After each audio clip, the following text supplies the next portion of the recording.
ज़रूरी है कि सभी पार्टियां एकजुट होकर के राजस्थान की आम जनता के हित में काम करें। बड़ा दुर्भाग्यपूर्ण है कि जो सत्ता में बैठे हैं वही सुरक्षित नहीं है, तो आम जनता की सुरक्षा की चिंता कौन करे?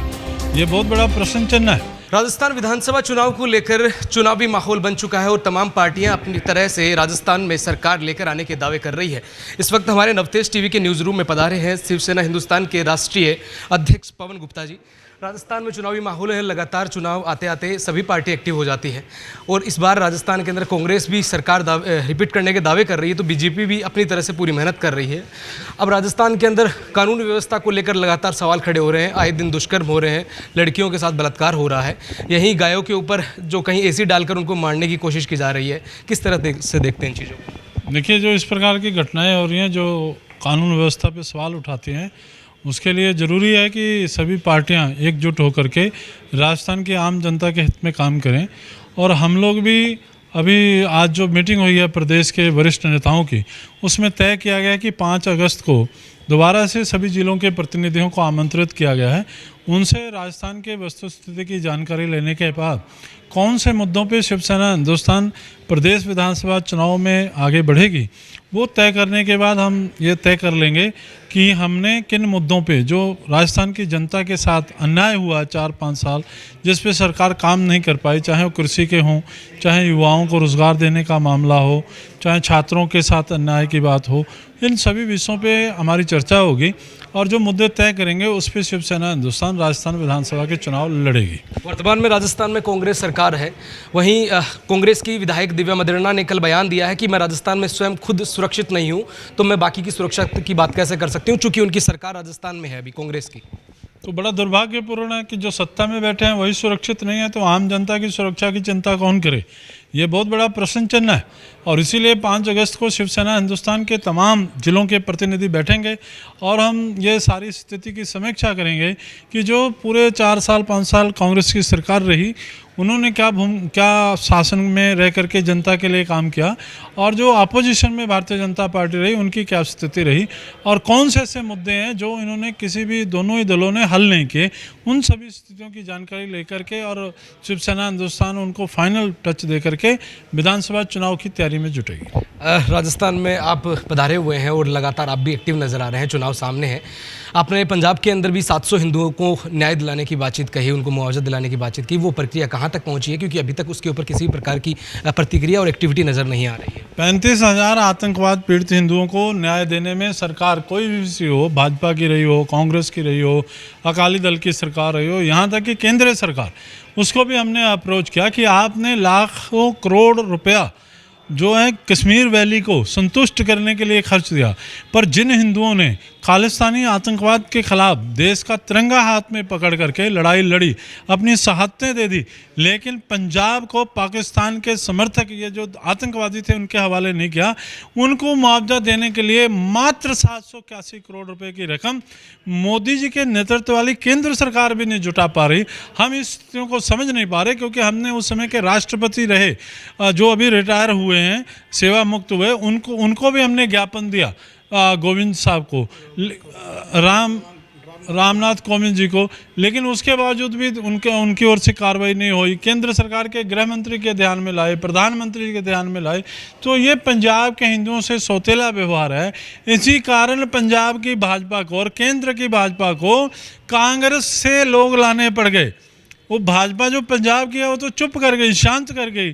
तो ये जब तक हिंदुओं के मामले पे पंजाब में काम नहीं करेंगे, आतंकवाद पीड़ित हिंदुओं को इंसाफ नहीं देंगे, ये किसी को भी भाजपा में लाएं पंजाब में, इनकी कोई भी बात वहाँ सफल नहीं होने वाली। आखिरी सवाल रहेगा, आप लगातार हिंदुत्व के मुद्दे की बात उठाते आए हैं, लगातार उठा भी रहे हैं। धर्मांतरण एक बड़ा विषय है। राजस्थान के अंदर भी कई मामले ऐसे देखे गए हैं जिसके अंदर मुस्लिम लड़के द्वारा हिंदू लड़कियों को बहला फुसलाकर शादी करने के मामले सामने आते हैं, उसके बाद में तलाक दे दिया जाता है उनको गर्भाधान धारण करके, और ऐसे ही मामले लगातार सामने हैं। अभी एक चर्चाओं के अंदर एक विषय है जिसके अंदर सीमा हैदर और सचिन का जो प्यार की कहानी है चर्चाओं का विषय बनी हुई है। पाकिस्तान से दुबई और फिर नेपाल और फिर भारत का तय किया पूरा रास्ता, और अब जो है प्यार का ये कहानी इन दिनों सर चढ़कर खुमार पे बोल रही है कि लोग उसको आतंकी टेररिस्ट से जोड़कर इसका बता रहे हैं, लेकिन क्या सचमुच में ऐसे प्यार को माना जाए राजस्थान भारत के अंदर आकर?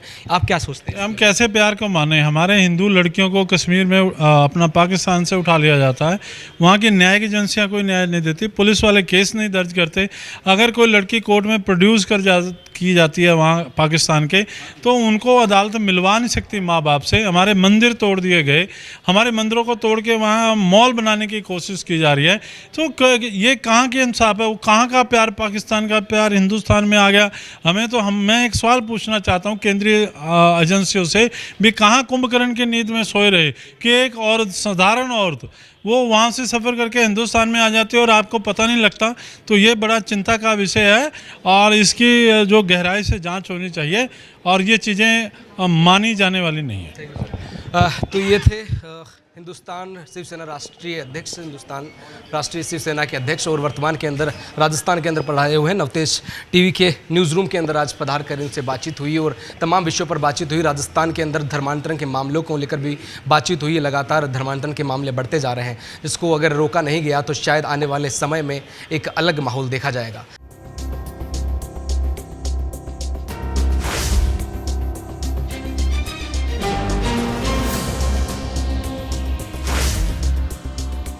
ज़रूरी है कि सभी पार्टियां एकजुट होकर के राजस्थान की आम जनता के हित में काम करें। बड़ा दुर्भाग्यपूर्ण है कि जो सत्ता में बैठे हैं वही सुरक्षित नहीं है, तो आम जनता की सुरक्षा की चिंता कौन करे? ये बहुत बड़ा प्रश्न चिन्ह है। राजस्थान विधानसभा चुनाव को लेकर चुनावी माहौल बन चुका है और तमाम पार्टियां अपनी तरह से राजस्थान में सरकार लेकर आने के दावे कर रही है। इस वक्त हमारे नवतेज टीवी के न्यूज़ रूम में पधारे हैं शिवसेना हिंदुस्तान के राष्ट्रीय अध्यक्ष पवन गुप्ता जी। राजस्थान में चुनावी माहौल है, लगातार चुनाव आते आते सभी पार्टी एक्टिव हो जाती है और इस बार राजस्थान के अंदर कांग्रेस भी सरकार रिपीट करने के दावे कर रही है, तो बीजेपी भी अपनी तरह से पूरी मेहनत कर रही है। अब राजस्थान के अंदर कानून व्यवस्था को लेकर लगातार सवाल खड़े हो रहे हैं, आए दिन दुष्कर्म हो रहे हैं, लड़कियों के साथ बलात्कार हो रहा है, यहीं गायों के ऊपर जो कहीं एसिड डालकर उनको मारने की कोशिश की जा रही है। किस तरह से देखते हैं इन चीज़ों को? देखिए, जो इस प्रकार की घटनाएं हो रही हैं जो कानून व्यवस्था पे सवाल उठाती हैं, उसके लिए ज़रूरी है कि सभी पार्टियां एकजुट होकर के राजस्थान की आम जनता के हित में काम करें।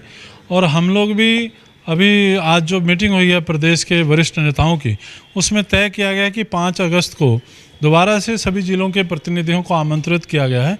उनसे राजस्थान के वस्तुस्थिति की जानकारी लेने के बाद कौन से मुद्दों पे शिवसेना हिंदुस्तान प्रदेश विधानसभा चुनाव में आगे बढ़ेगी, वो तय करने के बाद हम ये तय कर लेंगे कि हमने किन मुद्दों पे जो राजस्थान की जनता के साथ अन्याय हुआ 4-5 साल, जिस पे सरकार काम नहीं कर पाई, चाहे वो कृषि के हों, चाहे युवाओं को रोज़गार देने का मामला हो, चाहे छात्रों के साथ अन्याय की बात हो, इन सभी विषयों पे हमारी चर्चा होगी और जो मुद्दे तय करेंगे उस पर शिवसेना हिंदुस्तान राजस्थान विधानसभा के चुनाव लड़ेगी। वर्तमान में राजस्थान में कांग्रेस सरकार है, वहीं कांग्रेस की विधायक दिव्या मदेरणा ने कल बयान दिया है कि मैं राजस्थान में स्वयं खुद सुरक्षित नहीं हूं, तो मैं बाकी की सुरक्षा की बात कैसे कर सकती हूं, चूंकि उनकी सरकार राजस्थान में है अभी कांग्रेस की।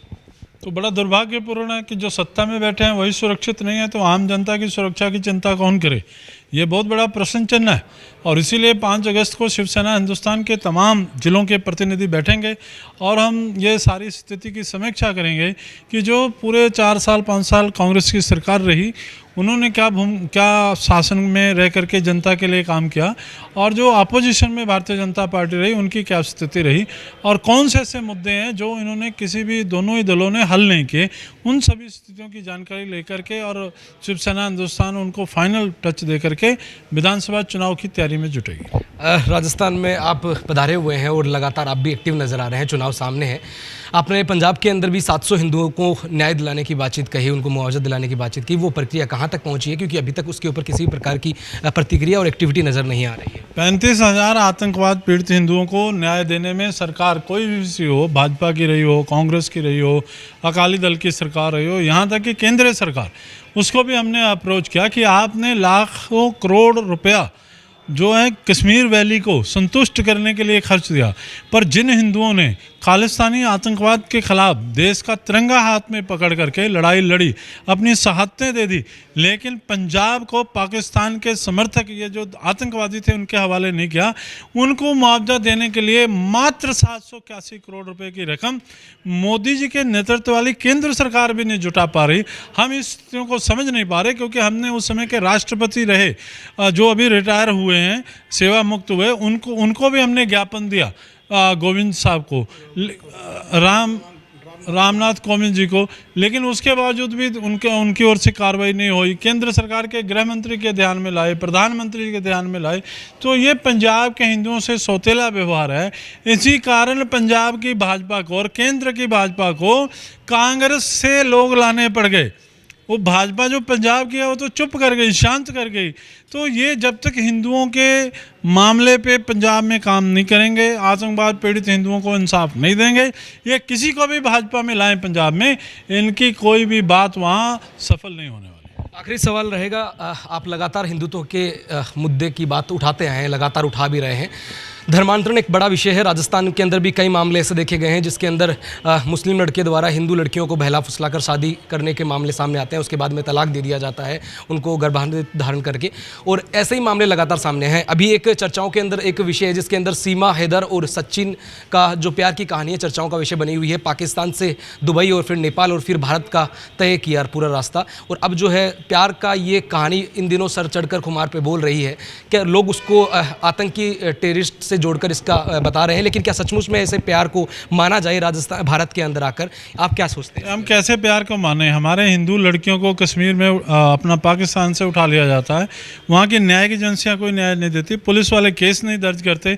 अगर कोई लड़की कोर्ट में प्रोड्यूस की जाती है वहाँ पाकिस्तान के, तो उनको अदालत मिलवा नहीं सकती माँ बाप से। हमारे मंदिर तोड़ दिए गए, हमारे मंदिरों को तोड़ के वहाँ मॉल बनाने की कोशिश की जा रही है। तो ये कहाँ की इंसाफ है? वो कहाँ का प्यार, पाकिस्तान का प्यार हिंदुस्तान में आ गया? मैं एक सवाल पूछना चाहता हूँ केंद्रीय एजेंसियों से भी, कहाँ कुंभकर्ण की नींद में सोए रहे कि एक औरत, साधारण औरत, वो वहाँ से सफ़र करके हिंदुस्तान में आ जाती है और आपको पता नहीं लगता? तो ये बड़ा चिंता का विषय है और इसकी जो गहराई से जांच होनी चाहिए और ये चीज़ें मानी जाने वाली नहीं है। तो ये थे हिंदुस्तान शिवसेना राष्ट्रीय अध्यक्ष, हिंदुस्तान राष्ट्रीय शिवसेना के अध्यक्ष और वर्तमान के अंदर राजस्थान के अंदर पढ़ाए हुए हैं। नवतेज टीवी के न्यूज़ रूम के अंदर आज पधार कर इनसे बातचीत हुई और तमाम विषयों पर बातचीत हुई। राजस्थान के अंदर धर्मांतरण के मामलों को लेकर भी बातचीत हुई है। लगातार धर्मांतरण के मामले बढ़ते जा रहे हैं, जिसको अगर रोका नहीं गया तो शायद आने वाले समय में एक अलग माहौल देखा जाएगा। मेरे सहयोगी कुलदीप सिंह के साथ मैं दीपक कुमार, नवतेज टीवी, जयपुर।